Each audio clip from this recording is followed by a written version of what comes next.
Good evening, everybody, and welcome to Global Math Department. My name is Jessica Bogie, and I will be your host this evening.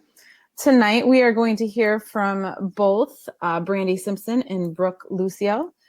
And I see a few new and a few familiar names in there. So let's take some time right now to introduce yourself in the chat window. Tell us what you teach, where you teach, and if you have a Twitter handle, please make sure that you include it so we can make some new connections and follow some new people.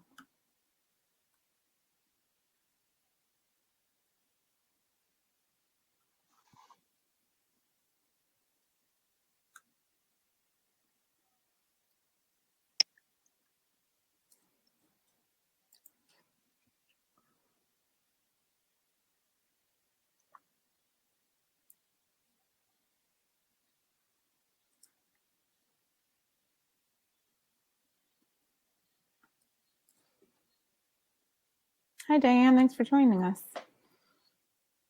Hi, Tamara. Yay. Lee, I didn't realize you had a new job. That's awesome.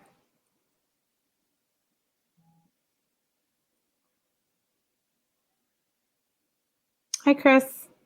I'm in Illinois as well. In Texas, we got some awesome math coaches in here too. That's awesome. Hey, Howie. Hi, Kathy. Vietnam. Woo, thanks for joining us. I know I love math friends. All right, so we're going to get started. So before I introduce and turn over to the speaker, I do want to explain a little bit about how our Global Math Department meetings work. The meetings are recorded and are typically available about 24 hours after the meeting ends. So to view the recording, all you have to do is come back to the same URL, which makes it super easy to be able to share the recording with anyone who may have missed it just by sending them the link. So I typically like to do that and share it with my math department or others in your district or other math teacher friends. The global math community does pride itself on being friendly and supportive. The chat room is available for topical and general conversation throughout the meeting. And myself and the speakers will take some time to catch your questions for the presenter. So don't worry that if you think your question will get missed.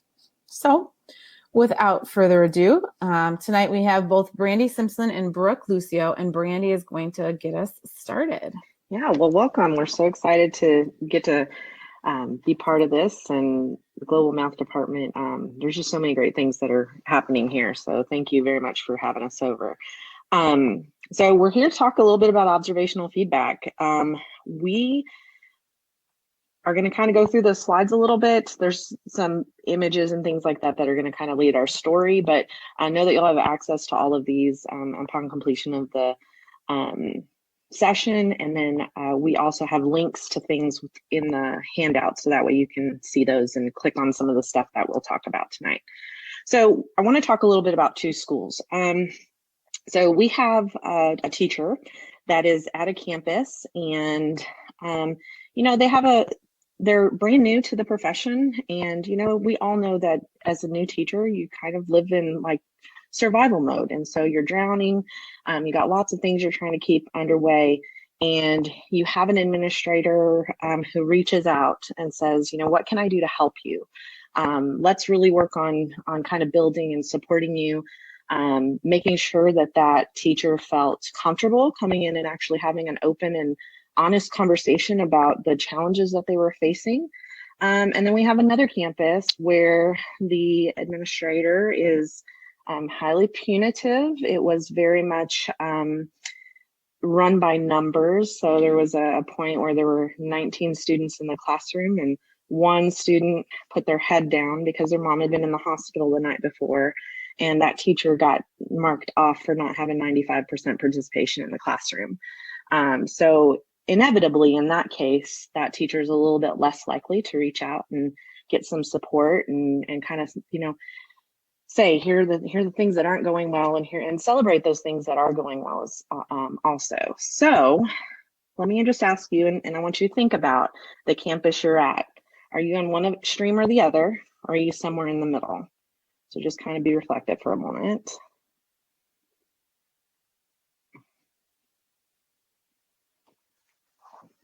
So I'll tell you, that's kind of my story coming in. And I've been on both of those campuses, and they were very different experiences. And that's kind of framed the conversation that we have had about what kind of feedback we provide to teachers. So let me tell you a little bit about who we are. We are part of one of 20 educational service centers that are across the state of Texas. We serve 19 counties, about 84, I think, school districts and charters. So we've got a pretty big, diverse population that we serve. So everything from, we're in San Antonio, which is a fairly large city, and then we also serve very small rural communities. So we get to see kind of the full realm of experiences that teachers are having and that districts are having as far as being able to support those teachers along the way. So we're very excited to definitely have that conversation. So if we fast forward to our role now, when I became an educational specialist, it was very interesting coming in and thinking about how I wanted to talk to teachers about what was happening in their classroom. And it started with, let me tell you all the things. Let me tell you everything you're doing great. Let me tell you all the things I think you can improve upon. And let me be really detailed, because as a teacher myself, that just coming in my room and saying, hey, great job, that really didn't help me grow. But neither did coming in and just saying, this isn't going well. So trying to kind of find a balance of that. And so when I would send feedback to teachers, it was fairly extensive. I would go into everything from classroom management to mathematical misconceptions, understandings, to just instructional practice and pedagogy. And many times that created, I think, an overwhelming amount of information for teachers to see. So inevitably what happens, just like all good intentions, right, that feedback kind of got filed away, and then nothing actually happened. Nothing changed. And the next time I came in the classroom, it was the same kinds of things that we were looking at, both good and things that could be improved. And it really wasn't making an impact. So we talk a lot about what should feedback look like. And so we're going to play a fun game. I know you guys are all math people, so I'm sure you're familiar with which one doesn't belong. And I'm just going to ask you if you'll, in the chat, if you'll just kind of type in which one you think doesn't belong. So we've got 4 different types of feedback. I'll give a quick descriptor of each of these. You get that like little post-it note that says, great job, and then you get nothing else with it. You might get the dissertation like in the upper right-hand corner, where it's like just so much information, you have no idea where even to start. You might get the email that says, hey, come see me after school, which can have like some very different meanings based off the relationships that exist. That could be an open dialogue, or it could be kind of that dun, dun, dun moment. Or you might get feedback from lots of different people that all looks a little different in that kind of on the bulletin board piece. So I'm curious, either if you're providing feedback or if you're a teacher in the classroom receiving feedback, which one do you think does not belong here? Just type your answers in on the chat.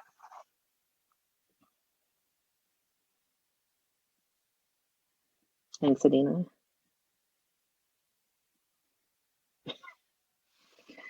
I agree, Tamara.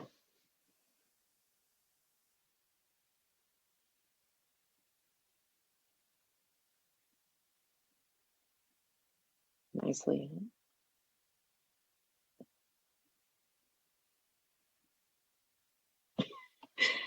I like that, Francis. Yeah, none of them do look useful. Awesome. Okay, so like we all have probably different experiences that have contributed to why we have said what we've said. And ultimately, none of these are effective in and of themselves. This is really where we kind of have settled on, is like none of these are helpful. So how do we actually take feedback that can be useful and provide some support for both teachers and then really impact students? So, the teacher's perspective on feedback, and those of you who are in the classroom, like, please feel free to chime in on this. I think sometimes we get feedback and it's very surface level. So it doesn't really help us to grow. It doesn't really help us even to be reflective. Or we might get feedback that's very directive and says, you need to do this, you need to do this, you need to do this. And it may or may not fit within your style or your beliefs or your personality, even as far as going into the classroom. I used to have a principal tell me all the time, like, just tell more jokes. I'm like, not the funny person. I so wish I was, but I'm just not the funny person. And so that was a hard spot to be in. So when we have teachers receiving feedback, we want to make sure that it actually makes a difference. And so this is often kind of what it feels like, right? Like you probably get feedback from lots of different places. So you might have somebody saying, hey, you need to work on your classroom management. And somebody else is like, hey, let's work on student engagement. And someone else is talking about your lesson structure and your instruction in the classroom. And all of those things are fantastic and great and things that will definitely make you a better teacher, but they're all pulling you in different directions and none of them are being letting you move forward in a purposeful and strategic manner. So that being said, we have adopted a policy and we're very fortunate that what we do is non-evaluative. So there's a difference between getting feedback in a formal evaluation, like teacher evaluation system. And that to me is kind of like a summative assessment. That's no longer where I'm really trying to look at the growth perspective. I'm really looking at taking a snapshot of where you are. So when we're talking about giving feedback, we really don't want that to be from an evaluative lens. It shouldn't be you're a good teacher, you're a bad teacher. It really should be from the perspective of how am I going to help you grow or meet your goals that you might have already established for yourself. And I would say that this also applies not only to our teachers, but it also applies to our students in the classroom. So a lot of these things that we're talking about, you could apply to feedback for kids in the same way. So when I'm, for instance, grading an assignment, I may opt not to actually put a numerical grade on it, but I might instead pose some questions, give some reflective comments, and hand that back to a student before I ever collect it back for a grade. So they actually can do something with the feedback versus just say, yes, I'm good, or no, I'm not. So the other thing is that there's times when you might read the feedback and you're going, I don't even know what this is saying. I don't know if it's saying that if I'm on the right track or if I'm on the wrong track. And so, like it sometimes our language in evaluations is very neutral. And so it's kind of hard to see where you're on the spectrum with that. So, Chris, you're asking about balancing coaching when you're the primary evaluator. I would say that when you have to do the evaluation, like it's very clear that that's the goal of that time, but then everything you're doing building up to that moment would be from that coaching perspective, more from the building capacity. So looking at what are teacher goals to kind of help build that up. But we do have some things that will kind of show you a little bit later that might help you with that. All right, so here's kind of what inspired us as we went through. We were like, we've got to reevaluate how we look at feedback. And so one of the big inspirations was a book by Chip and Dan Heath. And this started because I was at a session for Robert Kaplinski, and he was talking about this from making lessons sticky. And it really kind of resonated with me about what makes something actually stick with us so that we have some action to it. And so in reading the book, there were a lot of things that transferred over. The other piece that really impacted us was the idea of how we use notice and wonder in the math classroom so often, but that we could use that same exact strategy when we were working with teachers. So we transitioned from a more narrative feedback model to one that was built off of factual evidence. So what do I notice in the classroom? And then also reflective questioning. So the wonder part was really built off of that questioning component. So when we look at Chip and Dan Heath's criteria, they call it the success criteria minus an S because it doesn't have the last one. But they talk about making to make something sticky, that it should be simple, that it should be unexpected. And so when they talk about unexpected, just not the normal way that you're used to seeing or receiving something, that it's got to be very concrete. And this is kind of where we get into that actionable piece. And then it has to be credible. So I know that, there were many times as a math teacher that I would have an ELAR or an evaluator with an ELAR background or reading background come in, and they would want me to be using strategies that were specific more to a reading classroom. And so that feedback was a little bit less credible because the transition to how that would look in a mathematics classroom was not very clear. They also talk about making it emotional, which we're going to say we kind of nixed that one. Feedback really shouldn't be about emotion. We don't want it to be emotional when we're talking to students, and we don't want it to be emotional when we're talking to teachers, because the goal is that it is not meant to be a judgment of them as a person. It's meant to just be helping them move forward in their practice. And then they also talk about telling stories. And so how do we tell the story of a teacher's journey as they move from from year to year, or even from, week to week or month to month? This is really a way that we can kind of see that from a longevity perspective. So those are kind of the things that we were like, how can we take this feedback thing and make it fit within these criteria? And so we found that it was really hard because we work with so many different districts. They all have very different goals and initiatives. And you get something from the superintendent or from a principal, and by the time it gets down to the teachers, if it was way too detailed, it's really probably failing if it's even being implemented by the time it gets down to the teachers. And so Chip and Dan Heath talk about commander's intent.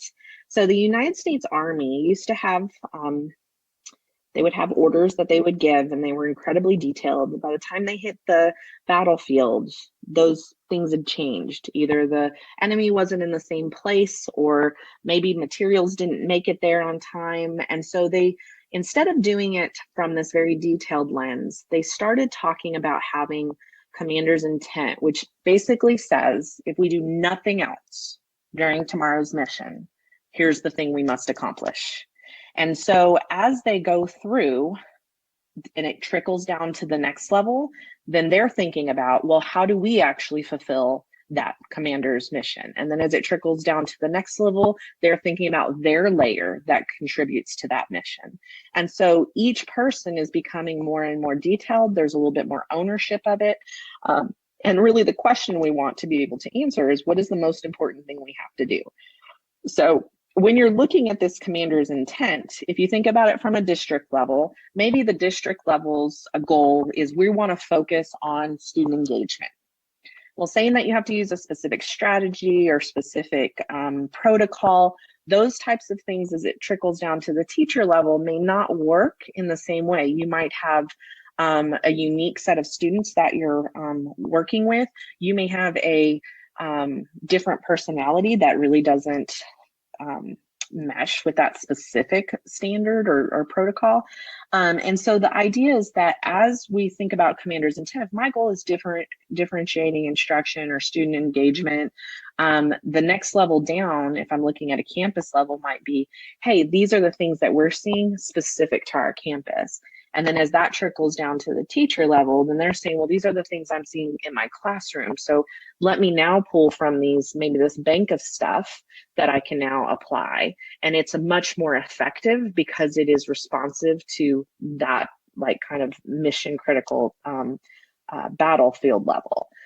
So they have a great saying where they say that no plan survives contact with the enemy. And we kind of tweak it just a little bit and say no lesson plan survives contact with students.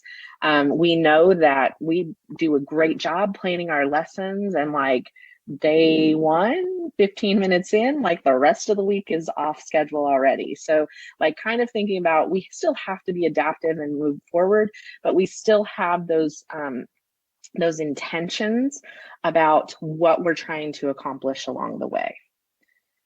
So I'm going to read to you for just a second out of Chip and Dan Heath's book. So they talk about core ideas. So it's hard to make ideas stick in a noisy, unpredictable, chaotic environment.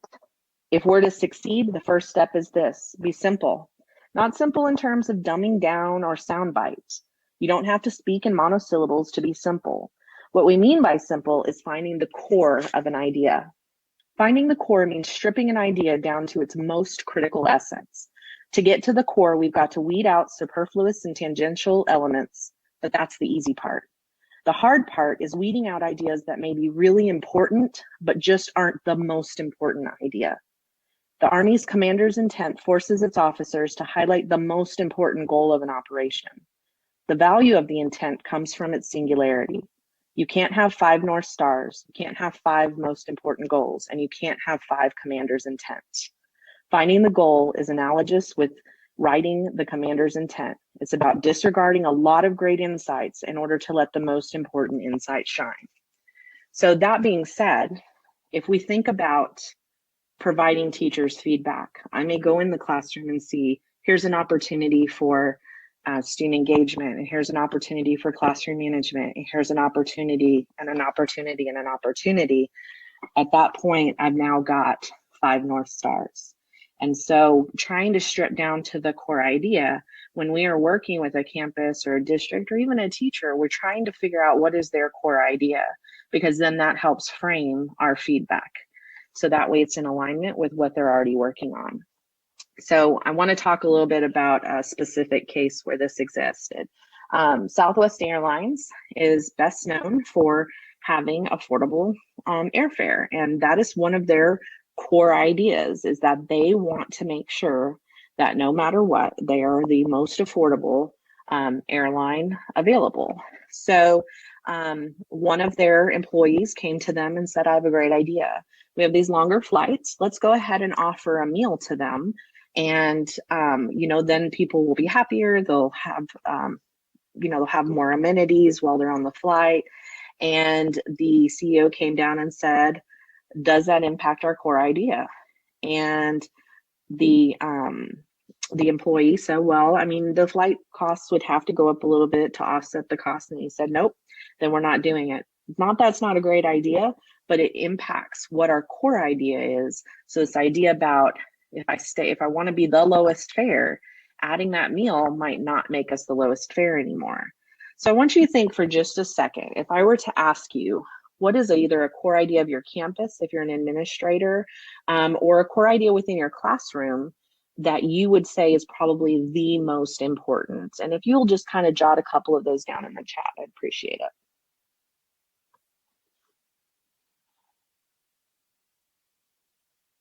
Like that, Lee.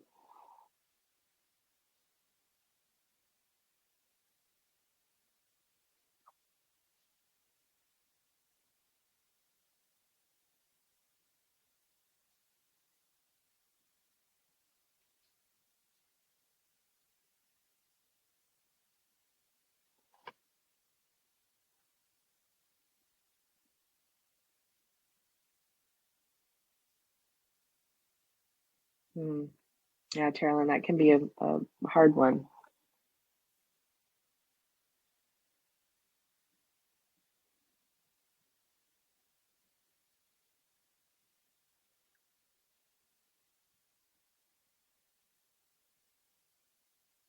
That's great, David.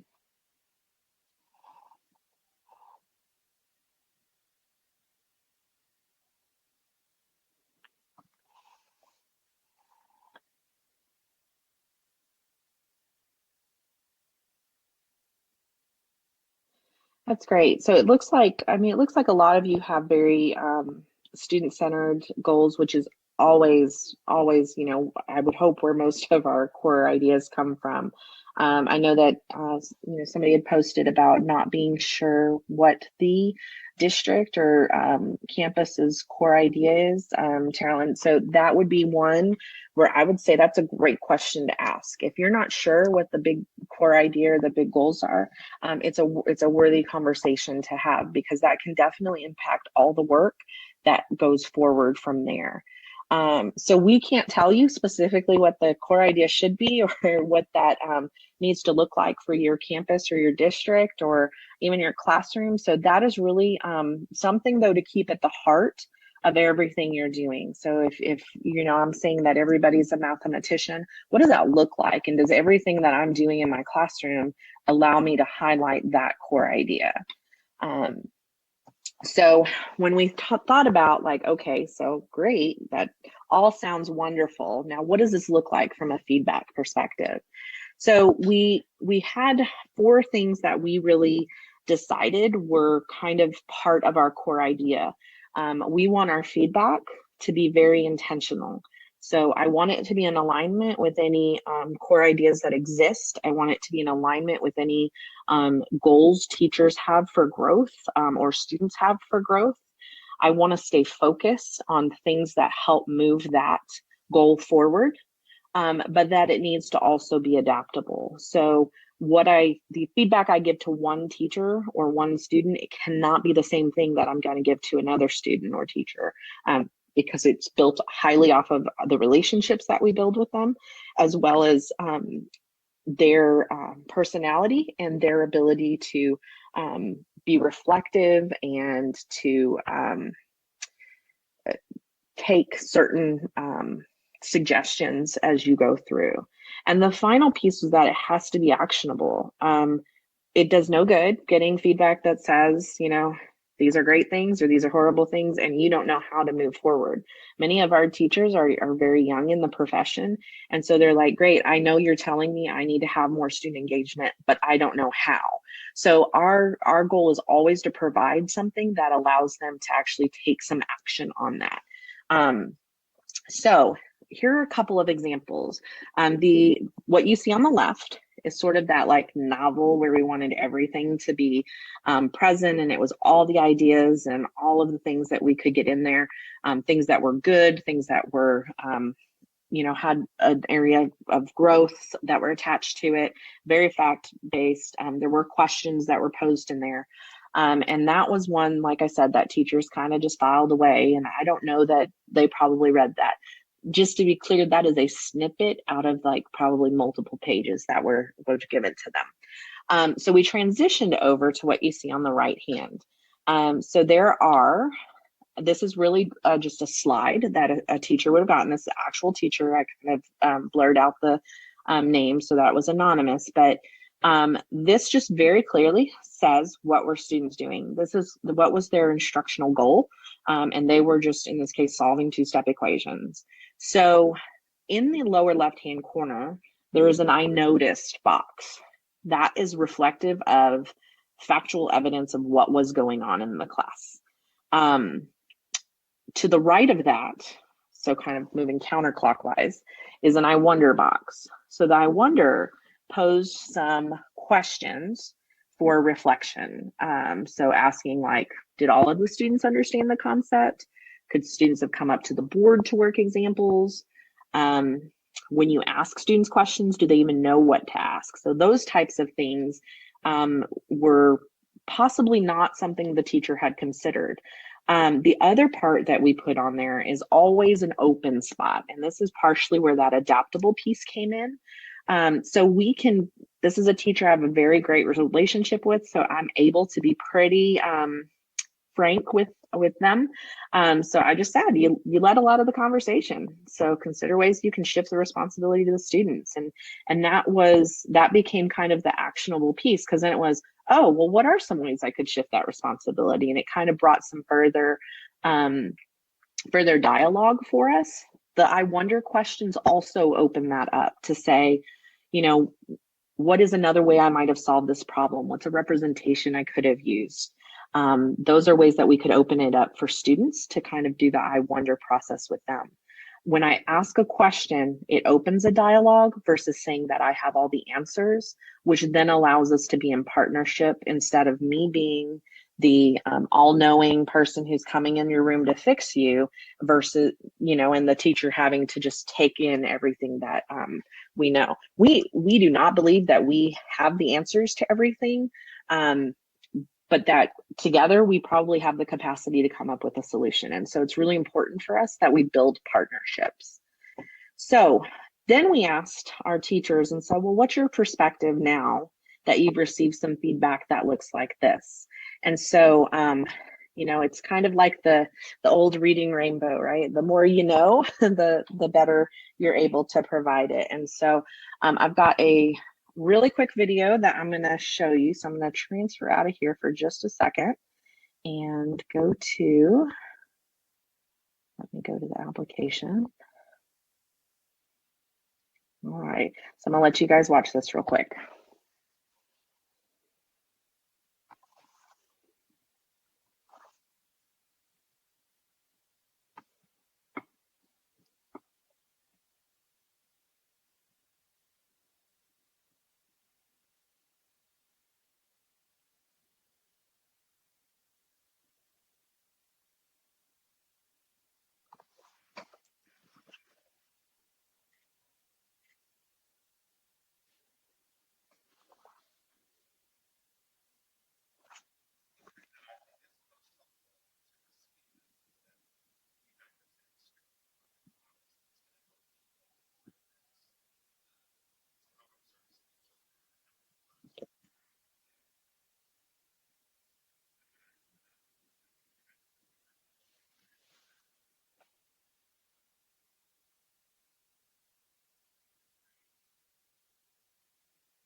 Brandy?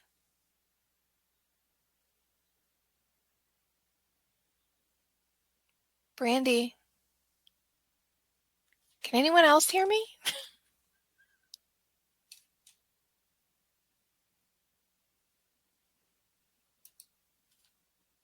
I can hear you, but the video doesn't have any sound.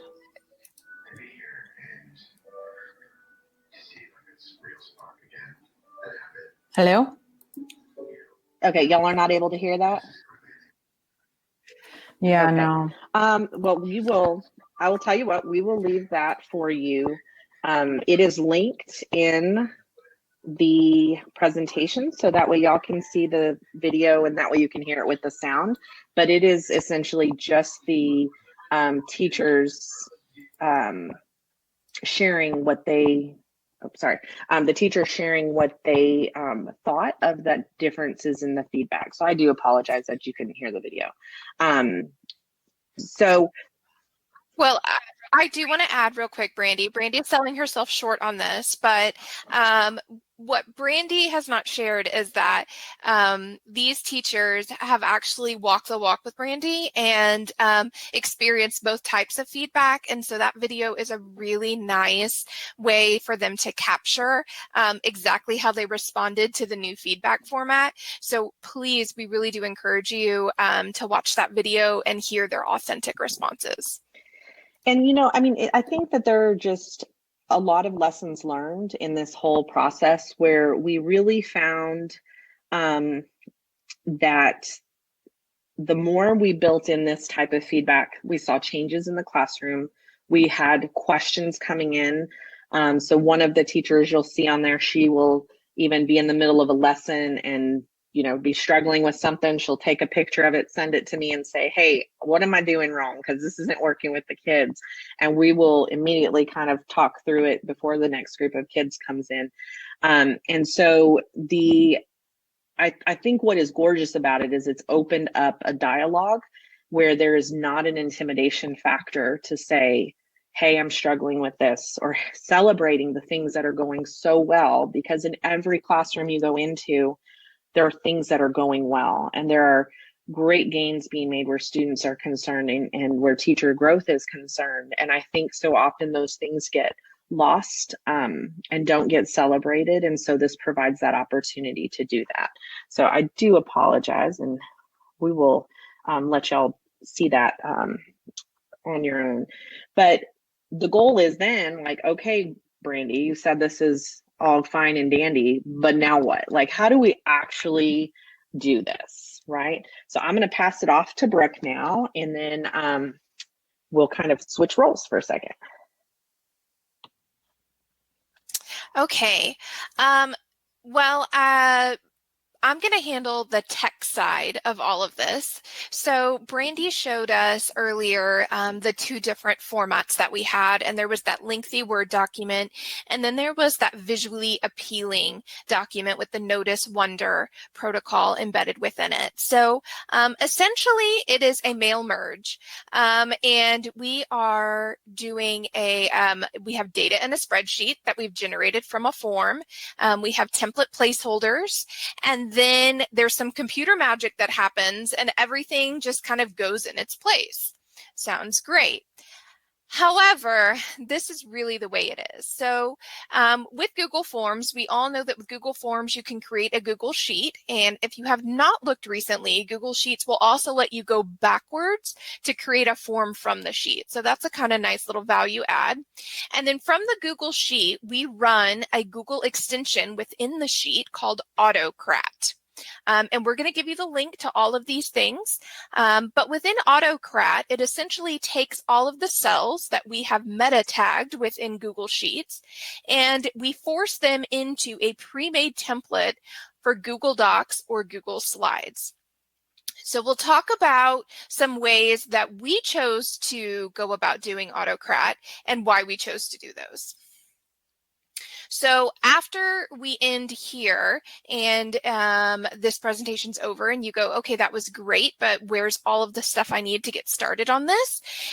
These are actually hyperlinks for the written explanation, a quick video on how to set up AutoCrat, and then a step-by-step flyer to actually let yourself use all of the features of AutoCrat. So we want you to know that that is available for you, and it is in the handout that we do have linked up here. So we are actually going to demonstrate how this works. So if you don't mind, open up another tab, and I want you to go to bit.ly/sticky form, because the easiest way for us to let you know what AutoCrat does is for you to see what AutoCrat does. So you are going to go to that link, and then you are going to go check your email, and let's see who the first person is in the chat button or in the chat box to let us know that they got their feedback. So we will wait and see.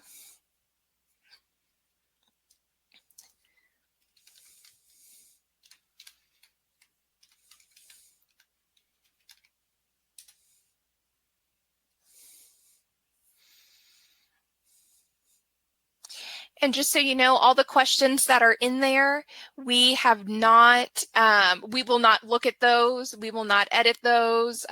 No one will share them. So you can add any gibberish that you want in there. This, the whole point is for you to see what happens as soon as you hit submit. Also, we will ask for your email address, only because it's going to email you the form. So if you don't type in a real email address, then you won't get to see the magic that's about to happen.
Okay, Chris, did you get an email yet? Okay, once you hit submitted, go ahead and go check the email from the address that you typed in, and you should have an email from us. Oh, Navidad got it. Awesome. David, you submitted yours. It's a little different when we're on this virtual setting because normally we hear lots of oohs and ahs and wows from the crowd, but we're not able to hear that from y'all. So we're kind of playing it by ear here.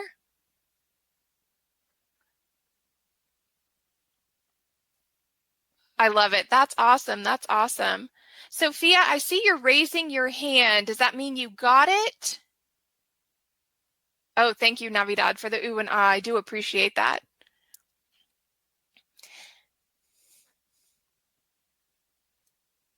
Awesome. Awesome. Fancy. Yes, it is, isn't it? And we have a little surprise for all of you at the end of this, that you're going to be able to create one of your very own sheets that you can emulate this process as well. So we're happy that it worked for everybody. And as you can tell, Brandy and I were not doing anything behind the scenes. It was all coded so that you would get that email. It would have your information embedded in it. And on our backside, we do have a copy of everyone's, but like I said earlier, we are not going to share that information with anybody. So, oh, I like that. I could use this on the first day of class. Yes, you definitely can. Definitely. Okay, so let's keep talking about the logistics. So how does this actually work?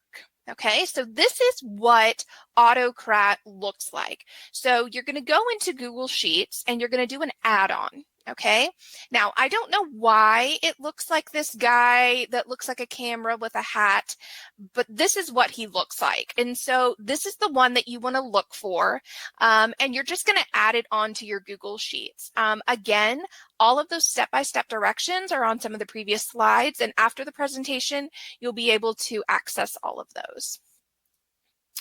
So within AutoCrat, I mentioned this before, but it's important that you have these meta tags, and this is what we call a column header, okay? So it's very important that whatever you decide to label your form also matches your columns and also matches the meta tags that you're going to embed within your Google Doc or your Google Slide.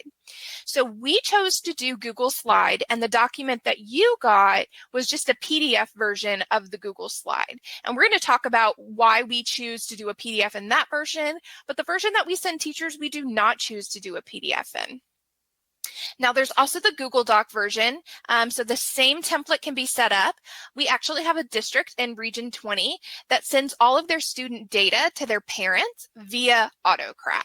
And so there's some logistics that have to go with that. So they are a very large district. So if you are interested on how that works, please make sure that to tweet us, and I can put you in contact with the individual that does that mass AutoCrat merge. Okay, so some considerations that we had to think of whenever we were creating the Google form and the AutoCrat template. Okay, so first off, we have that little lock. So on our Google form that we have within our system, we have a passcode. Okay, now all it is a data validation. So within our team, we have a specific code that we share, and it is just so that we know we are the only ones that are adding to that form.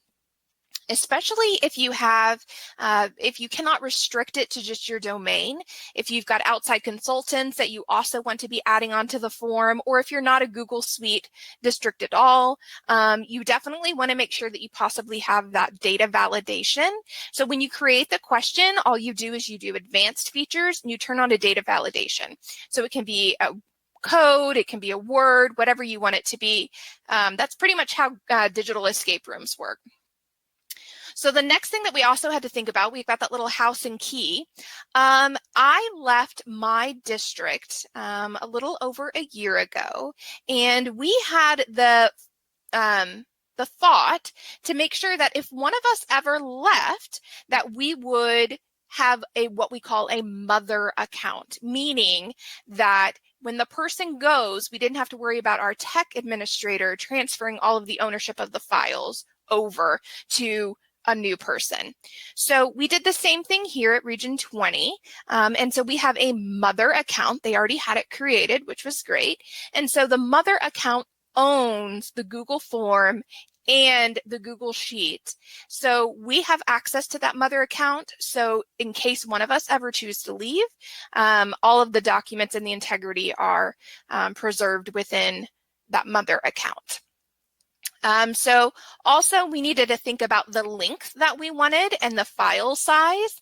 Some of our districts have limitations on how large their attachments can be. So we've had to play with that. So in yours, you got it as an attachment, as a PDF attachment. However, we choose to embed it as an image. And that is twofold. One, so that we can make sure that our documents or our feedback remains intact. Not that we've ever had anybody change it, but we want to make sure that we have exactly what we wanted to say maintained in that email. And then also what we have is the search feature. And that is a really nice thing because we have a dashboard essentially within that Google Sheet. It will create a custom URL for each of the AutoCrats that are run, and you can set them up on triggers. Again, all of this information are in those sheets or are in those documents that I shared earlier. So the nice part about that search feature is if I'm going to Rodriguez Elementary, I can see who else on my team or in my division has also been to Rodriguez Elementary so that I can make sure that I'm having consistency in the type of feedback that I'm submitting and it's aligned to previous goals. So that's some really nice value add that you've got whenever you are utilizing something like AutoCrat. Okay, so sharing the feedback. So we talked about the attachments, and that's really, we choose to not send them as PDFs and not send them as attachments. We choose to put them as pictures, and that's mainly because we have run into a situation where our emails have been bounced back because of the size of the attachment. It does depend on how you save the picture. We realize that. However, we have been most successful by embedding that picture within the content of the email itself. Okay, so each and every one of you are going to get an AutoCrat starter kit. Okay, so here are 6 templates that we have pre-made for you. All you're going to have to do is click on a template to download it. So you can see you have all of these different versions. These are all in Google Slides. So once you download it, we have formatted it for you. We've already given you the meta tags that will associate to the Google form that we're about to give you. And you can customize it however you want, but this is a nice starting point. This is a nice little playground for you to figure out what's going to work best for you. So everybody will have access to this Google or to this AutoCrat starter kit. And so, of course, you have to have the form that goes with the associated meta tags. So this is the form that we've used. Again, you can change it however you want, but please be aware that if you start changing some of the questions like observer, you're going to need to make sure that you go change that in the associated Google slide so that meta tag matches up. I do want to note that on this feedback form, we do have something called internal notes. And within internal notes, those are never populated on the Google form. So we can still capture data and information that we may not want to share with the teachers themselves. However, it'll be important for us in the field whenever we are going all across the state of Texas, our little region, to try to support our teachers and make sure that we are providing the most up-to-date information and kind of giving the backstory, because we've all been in that situation where there's more to a story than just walking in and doing a 50-minute observation. So we do have that available in here. So it's a section for internal notes. It's not required, but it is, I'm sorry, I saw someone saying sound is going in and out. So, okay. Nope, not on my end. Awesome. Okay, so that is something that we can look up and kind of get that backstory of exactly what's going on with that particular campus or teacher. So that is what we have, feedback that sticks. And then here is the bit.ly to get to our presentation. So what we're going to do right now, and Brandy can mic back up, we are going to kind of open the floor and we are going to let people get in and start playing around with the AutoCrat. And if you have any questions about how it's going to work, or if you have any questions about how we make it all work, please, please, please jump in. You can also tweet us. Brandy and I have fielded questions from many different states, I would say. And Brandy and I are more than happy to jump on a Zoom, a video conference meeting with you if we need to kind of walk you through the steps. Sometimes it's just little things that you don't realize that you're doing, and sometimes it's just creating a new file with the same name, but that's kind of what we've got going on here. We are more than happy to answer any of your questions, but again, here's the link to access the entire presentation with all of the hyperlinks. And Brooke, we also went ahead and Brandy? put the PDF in the handouts section as well, if you want to grab that, just to make it a little bit easier for you with all the links and such. And I just really encourage you to kind of think about what the best structure will be for you in your district, because we have come up with I will say, the fewer restrictions you put, so the more specific your form is, the harder it is to make it adaptable. So if you're always having to fill in, whatever it might be, student engagement, warm up, all that, like the more you put those things in, the more you have to respond to those things specifically. And if they're not within the teacher's goals or that commander's intent, then often it becomes kind of that extra superfluous information that becomes overwhelming for teachers. So the simpler you can keep the form, the more flexible it becomes. And we will say that we've kind of learned our lesson with this, that it's easiest to start with the Google Doc or the Google slide and figure out what information is that you want to share with the teacher, and then work backwards. Sometimes we found that if you create your form, it's much more challenging for us to visually transfer between the two. So if you create your Google slide first, it will be a little bit easier for you to figure out exactly what you want to put in those boxes. Something earlier that I did want to bring up is, and I'm going to pop back over to the slide that correlates with this, but when we first showed you the information regarding the two different ones. So this slide right here. So on the left, we have very verbose descriptions and lots of narrative. And then on the right, it's much more concise. So Brandy, you might want to speak to this, because this was kind of something that you reflected on with me later regarding the amount of content that was in each of the boxes. And then I will add in the note about, once you get this PDF, or once you get this version of a Google Doc, we want it as a Google Doc so we can go in and edit it and correct our spelling and our grammar errors before we send it off to the teacher. So if we just send it off as a PDF, then that would be a little challenging if we had a mistake, because we always need to make sure that all of our I's are dotted and our T's are crossed. So Brandy, will you go ahead and share what you shared with me about the notice? Yes, absolutely. So one of the things that you can do is you can restrict the number of characters that a form will accept. So that way it will make sure that it fits within a box for the most part, which is not my preference personally, because sometimes I want to go just a little over, a little under. But what I can do in the boxes, because we do not auto send ours. So the auto send feature is nice if you're okay with that, but I do like to be reflective, and there are times where I state something and then I'm like, ooh, that sounded a little harsh when I went back and reread it, or ooh, I think that's giving the wrong perception. You're just typing things as you're doing an observation. So I always like to go back in and I will adjust, and I'll say, if I notice that like the box is the text is way outside of the box, then that lets me know I may want to go in and kind of clean up my language in it just to be a little more concise.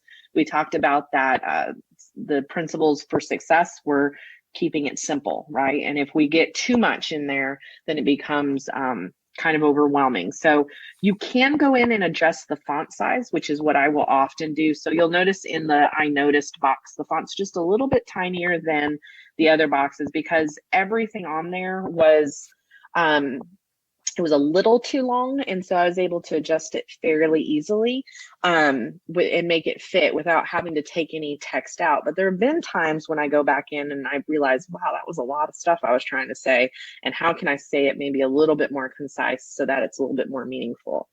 So I like that, having that edit feature on the front end. The other thing that Brooke did not share as well is we, on our end, because we have several people who serve the same campuses, we actually just create a Google site for ourselves. And in the Google site, we have side by side the form where you put the pass key in, and then we have the sheet that it generates into. And so when AutoCrat generates the template you see here, that becomes a link in the sheet. And so we're able very quickly to scroll and see who has served a campus or who has served a teacher. And then that way we can kind of compare notes, because there's nothing more frustrating, I think, to a teacher. We alluded to that a little bit earlier about like all these different people saying different things. There's nothing more frustrating than going in and somebody's giving you something counter to what you thought you were working on. And so that is one of the pieces that we've tried to adhere pretty strictly to, is that we'll go in and kind of check, because you can just do a search feature to find out if that teacher has been evaluated, and I shouldn't use the word evaluated, observed prior to that. And then there are times too where I will honestly give a feedback form, and I may not have done an observational feedback perspective. It may have been more of a reflection that we had during planning time, or if I met with them during their conference period, or if it was just a phone conversation we had. There are times where I will also send a feedback form like this, even though it's meant intentionally to really reflect what was occurring in the classroom. I just won't fill in the student's Word box. And so I do want to add, what we have noticed when we have transitioned to this type of feedback is that the conversation between the teacher and the coach becomes much more reflective. Oftentimes we will send these because we have phrased them in a I notice and I wonder. Sometimes teachers feel like they want to respond, which is actually kind of nice, because that means they actually took the time to read the feedback. Sometimes, depending on who the teacher is, we'll clarify, hey, these are just internal reflective questions. But if there's a dialogue that we can start about a particular mathematical concept or an instructional strategy or a classroom management technique, then that's just going to grow that teacher more. And so when we sent them the previous list of feedback, just words and words and words, we really didn't get the feedback on our end that our feedback was received. So this has been a nice door opener, and it's been bite-sized, and it's been really nice for our teachers to really start to do something with our feedback and actually make it stick. So I think we are getting near to the end of our time, and we want to make sure we honor your time tonight. And we really do thank you for joining us. Are there any other questions?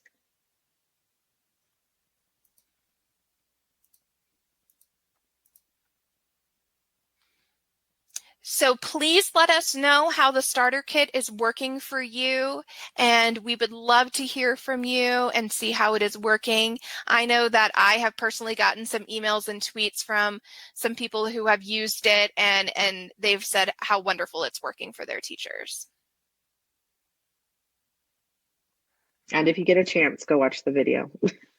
And remember, you can access the handouts, or you can get it from the link.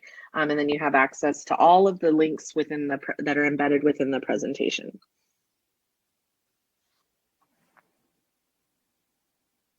Awesome.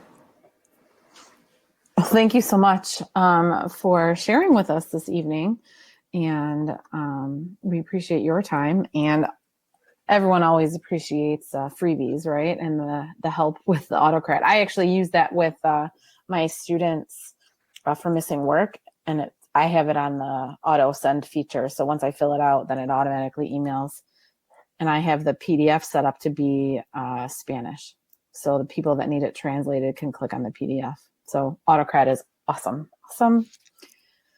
Yes, AutoCrat is phenomenal, and there's lots of little extras that you can do with it. You can set up dynamic folders, and even put up the meta tags within the email itself, which is what we did for y'all. So it's pretty awesome. Yeah. So thank you everyone for attending tonight. Hopefully you learned something new or something that you want to share with people in your district. So just remember, all you have to do is share this same link for people to join us. Next week, we have a presentation about thinking about your thinking, writing plus math, about journals, self-evaluations, writing prompts, reflections, and written goals that will help improve students' critical thinking skills, metacognition, self-awareness, and engagement. Cindy Reagan will share strategies and examples and have an open discussion about how to start this and grow and continue that process in your class. So it is the same time, same channel next week, Tuesday at 8 p.m. Central.